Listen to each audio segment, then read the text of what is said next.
लखनऊ में ईद उल अजहा पर मदद के लिए हेल्पलाइन नंबर जारी किए गए हैं। देश विदेश मुसलमानों के लिए जारी हुई हेल्पलाइन दारुल उलूम फिरंगी महल में कुर्बानी हेल्पलाइन जारी की गई है। मौलाना खालिद रशीद फिरंगी महली देंगे सवालों का जवाब। बता दें कि हज और कुर्बानी के सही मसाइल बताए जाएंगे। 18 से 30 मई तक जारी रहेगी कुर्बानी हेल्पलाइन। दोपहर 2 बजे से शाम 4 बजे तक उलेमा जवाब देंगे। फोन और मेल के जरिए और साथ ही साथ सोशल मीडिया के जरिए भी लोग सवाल पूछ सकते हैं।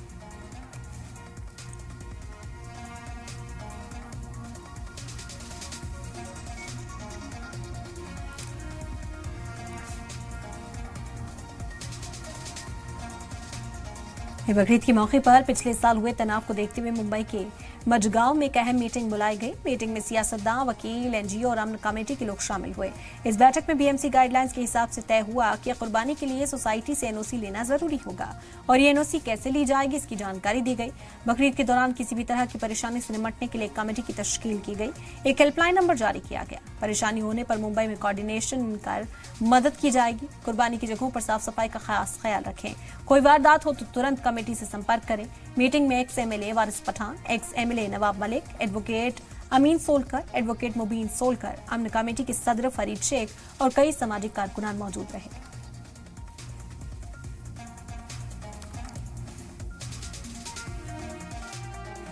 देखिए, आज ये मीटिंग रखी गई थी। एडवोकेट अमीन सोलकर जो सीनियर एडवोकेट हैं और तमाम मुशाला साहब एडवोकेट, एनजीओस और तमाम मतलब पॉलिटिकल पार्टी के नेता वगैरह सब आए थे। बकरीद को मद्देनज़र रखते हुए मीटिंग रखी गई है ताकि देखिए बकरीद के पहले क्या होता है, बहुत सारे इश्यूज इरप्ट हो जाते हैं। कहीं पर ये काऊ विजिलेंटी लोगों को गाड़ियों को रोक लिया जाता है, ट्रकों को रोका जाता है शक की बुनियाद पे कि नहीं भाई इसमें गाय का गोश्त है, जब निकलता कुछ नहीं है।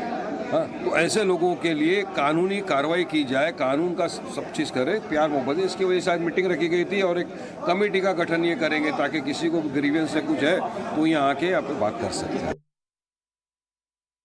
बकरा ईद बहुत सर पर है, तो मैं समझता हूँ कि हर साल जो है ना सीएम का फ़र्ज़ बनता था। वो पूरे महाराष्ट्र के जितने कलेक्टर्स है, कमिश्नर है, सबको कॉल करते थे वो लोग। लास्ट 3 साल से इन लोगों ने मीटिंग कॉल नहीं की। उसमें तमाम हमारे मुस्लिम एमएलए, एमपी और उसके बाद अमन कमेटी के तमाम जितने पदाधिकारी उनको बुलाया जाता था।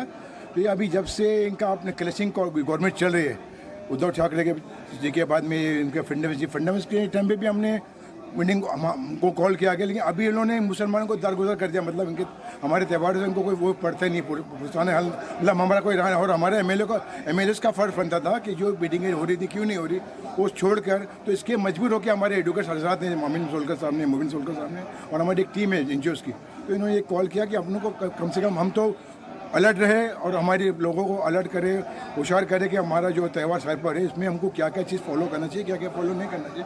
तो उसी मुद्दे पे ये मीटिंग रखी गई थी अल्हम्दुलिल्लाह। और हमने डीजी साहब से कल परसों का टाइम भी लिया है, उनसे भी मिलेंगे, तमाम कमिश्नर से मिलेंगे इंशाल्लाह। तो हमको अपनी आवाम को अलर्ट करना है कि अपने फ़र्ज़ को जो वाजिब है, हमारा कुर्बानी का जो फरीज़ा है, तो उसको लोग हमारे किसी गैर मुस्लिम भाई को तकलीफ ना होते हुए, क्योंकि आपके लोकल पुलिस स्टेशन आपको सपोर्ट करना है, करेंगे वो आपको भी उनको सपोर्ट करना पड़ेगा। उनको जो हमारे से जो कुछ नादानियाँ में कुछ लोगों को दिल को हम तोड़ देते हैं, लोगों की ठेस पहुँचाते हैं, वो काम ना करते हुए हमको साफ सफाई का ख्याल करें। हमारे कभी जानवर जो आते हैं, छोटे बकरों की बात कर रहा हूँ मैं, बकरियों की, तो वो अपने सोसाइटी के अंदर परमिशन के साथ एकजुट होकर उसी हिसाब से मीटिंग रखी गई थी। तो हम इंशाल्लाह हमारा मैसेज 2 दिन में और जाएगा और आपसे बात करेंगे 2 दिन में वापस इंशाल्लाह। इन शॉर्ट में ये है तय किया हम लोगों ने कि हमें कोऑर्डिनेशन कमेटी फॉर्म करेंगे और बॉम्बे में किस तरीके से पीसफुल और जो भी गाइडलाइंस म्यूनसिपैलिटी ने, गवर्नमेंट ने जो भी स्टैट्यूटरी रूल्स जो उसको इम्प्लीमेंट करते हुए पीसफुल हम जो है कुर्बानी करना चाहेंगे।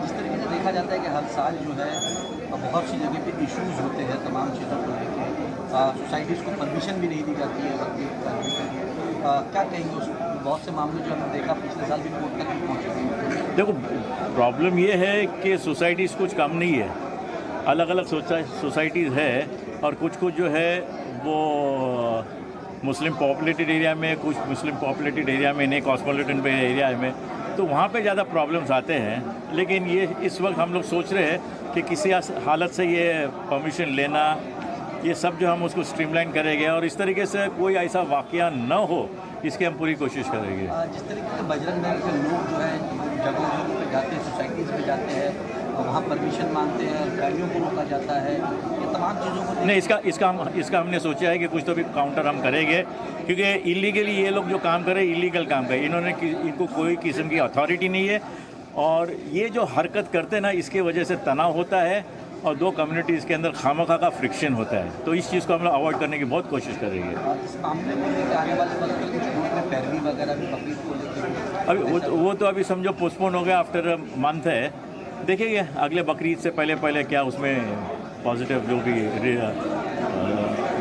ऑर्डर होता है देख लेते हैं। जानवरों को लाने में जो कुछ मुश्किलात होती है और क़ुरबानी के बाद उसकी सफाई के ताल्लुक से जो बेतवज्जुही होती है, दोनों हिस्से हैं। एक तरफ तो लॉ एंड ऑर्डर को पूरा फॉलो किया जाए, और साथ साथ में अगर कोई ज़्यादती करता है, जुल्म करता है, तो उसके ताल्लुक से जो क़वानीन है उस क़वानीन का भी निज़ाम देखा और समझा जाए।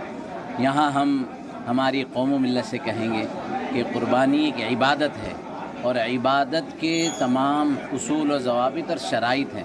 जैसे नमाज की इबादत है तो उसके लिए वज़ू है, उसके लिए जगह का पाक होना है, ये सारे शराइत होते हैं। ऐसे क़ुरबानी इबादत है, उसको इबादत के अंदाज़ में किया जाए, न ये कि शोर शराबा हंगामा, अपनी ज़ाती मनफ़ात और दिखलावा। कुरान ने साफ़ कहा है कि अल्लाह को तुम्हारा गोश्त और तुम्हारा खून नहीं पहुँचता, लेकिन अल्लाह को तक़वा पहुँचता है। तो दोनों जिहतें हैं, एक जिहत तो कानून की है, उसका भी निज़ाम देखना है, और दूसरी जिहत हमारी अपनी ज़ात की है, उसकी तरफ भी पूरी तवज्जो देनी है। मुंबई के मझगांव इलाके के अंदर बकरीद से पहले एक अहम मीटिंग का आयोजन किया गया, जिसके अंदर तमाम उलमा इकराम, तमाम सियासी नेता और तमाम एनजीओ के लोग जो थे वो शामिल हुए थे। और तमाम लोगों का एक राय ये बनी कि एक कमेटी बनाई जाए कि आने वाली बकरीद में जिन लोगों को तकलीफ़ होती है, जिस तरीके से गाड़ियाँ पकड़ी जाती है और तमाम सोसाइटीज़ में जो मसले होते हैं, वो कमेटी जो है उनका हल जो है वो कहीं ना कहीं निकाले। और आने वाले वक्त में ये तमाम जो एनजीओ के लोग हैं या कमेटी के जो लोग हैं वो मुंबई कमिश्नर और डीजीपी से मुलाकात करने वाले हैं। और अगर बात कर ले तो एडवोकेट वारिस पठान, नवाब मलिक, इन लोगों ने ये भी आश्वासन दिया कि आने वाले वक्त के अंदर जो महाराष्ट्र के सीएम है, मुख्यमंत्री जो है देवेंद्र फडणवीस, उनसे भी मुलाकात करेंगे, तमाम इश्यूज़ को लेके उनसे भी चर्चा करेंगे। अब देखना ये होगा कि बकरीद के त्यौहार के अंदर आने वाले वक्त के अंदर क्या क्या होता है, और तमाम ये जो कमेटी बनी है ये आने वाले वक्त के अंदर किस तरीके से काम करती है। सलाम टीवी के लिए अमजद खान, मुंबई।